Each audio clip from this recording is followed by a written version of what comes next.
Murder Set in Stone, Rosemary Grey Cozy Mysteries, Book 2, by Tracy Donley, narrated by Mia Hutchinson-Shaw.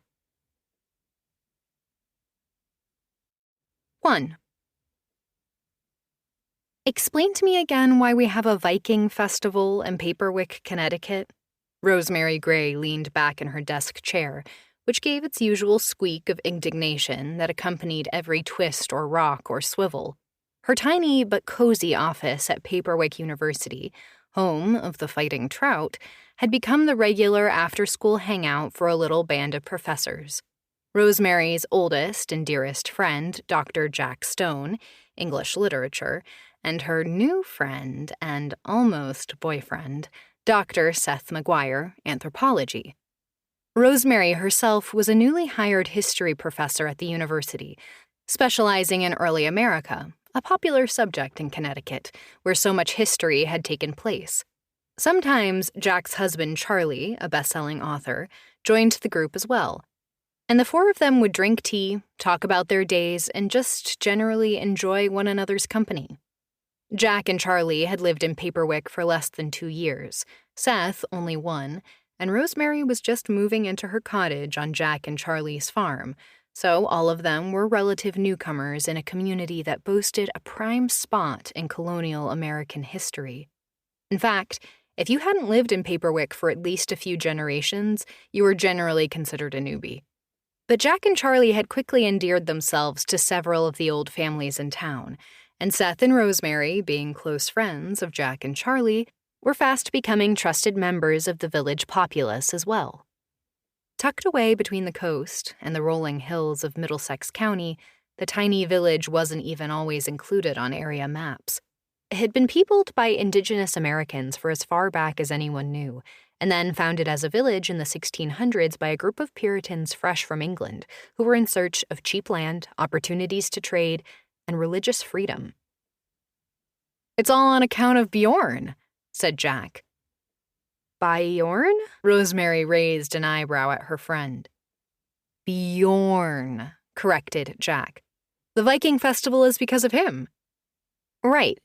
And who is Bjørn?" asked Rosemary. "Bjørn," said Jack. "The Lost Viking," added Seth, a gleam in his eye. "A Viking? In Connecticut?" said Rosemary, skeptical. "Didn't they do their exploring way up north, like, I don't know, in Canada or something?" "Don't mind her, Seth," said Jack. "She's stuck eons past the Vikings, obsessed with the 17th century, I'm afraid. She can't help it." Seth laughed and shook his head. "Don't worry, Rosie," he said, throwing her the lopsided grin that she was beginning to love.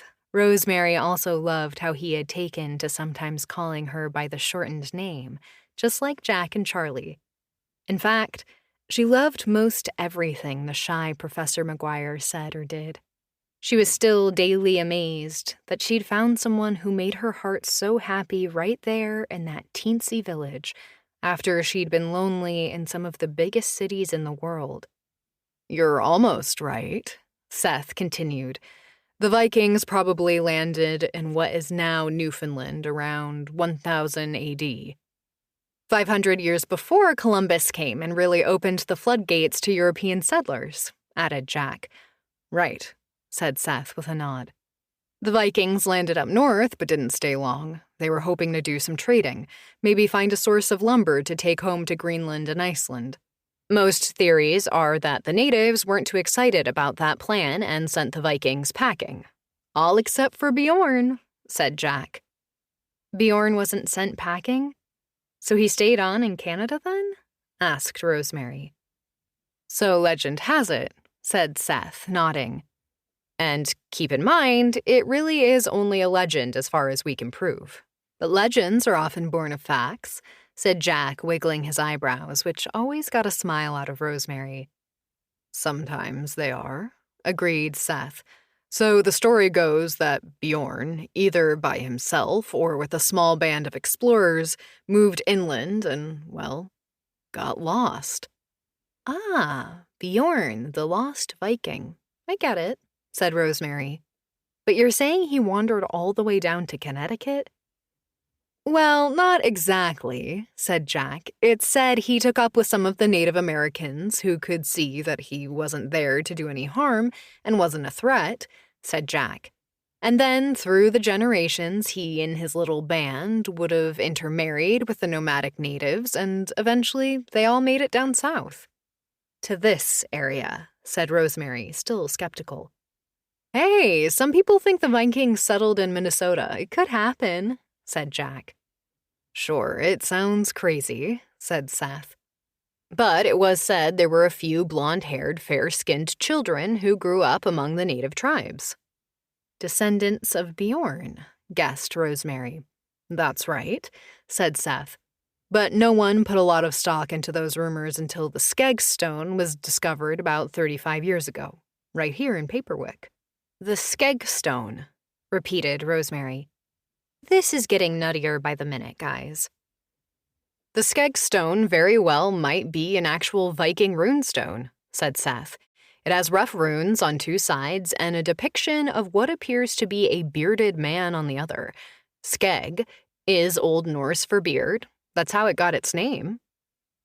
And you just don't see Native Americans depicted with beards, said Jack. So even if it was Native Americans, and not Vikings, who created the markings, they were likely drawing a representation of someone of European descent. That is, if the stone is authentic. Picture it, said Jack, jumping up from his chair. A megalithic stone, a 250-pound slab of granite, inscribed with Viking runes found just outside of town along Mills Creek all those years ago. People went wild with excitement around here. Paperwick had its own Viking revival craze. That's when the festival was born. Got it, said Rosemary. Tell me about the runes. The runes are very hard to make out, said Seth. They might be Norse runes, but they also might be something else. We're still not sure. They'd been badly eroded with the passage of time, and most are unrecognizable. But some do appear to be Norse in origin, and experts think the stone could have been a commemoration of a Norseman who had landed on the continent, along with Leif Erikson's crew, who had explored further inland and lost his way. Our own Bjørn, said Jack. It's funny to think of a Viking losing his way, said Rosemary. They were celebrated explorers. But that doesn't mean they never got lost. I mean, everyone can't be Leif Erikson. So Bjørn got lost, ended up staying on this continent, moved inland and south with nomadic native tribes he'd managed to befriend.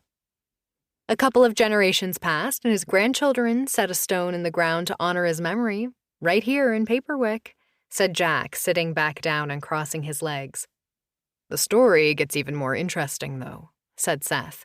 Back in Greenland, there's another stone, similar to the Skegg stone. It is thought to have been erected there on Leif's return from North America, in honor of those who did not make it home with the rest of the crew. That's how it was done back then, said Jack. There was a custom to set a runestone in honor of a lost hero. And one of those listed who never returned to Greenland was a certain Bjørn, said Seth. Possibly our Bjørn, added Jack. Well, the guy must have been some hero, said Rosemary, to rate runestones on two different continents. Oh, we're very proud of Bjørn, said Jack, folding his hands in his lap. It wasn't uncommon for a hero who'd been lost on a voyage to be remembered in this way, said Seth. Here's what we know for sure. The stone in Greenland is the real deal. But the Connecticut stone? Asked Rosemary. Has it been authenticated? And where is it anyway? I'd love to see it. That may be a problem, said Jack, his shoulders sagging a little. Why? Because it was stolen soon after it was discovered, said Seth. Someone stole a 250-pound rock? Yep, we have photos of it, of course, although not great ones, but we have no way to run any further tests on the stone itself. So, were there at least preliminary tests? Asked Rosemary. All the usual experts looked at the stone. No one ever agreed on its origins. One said it was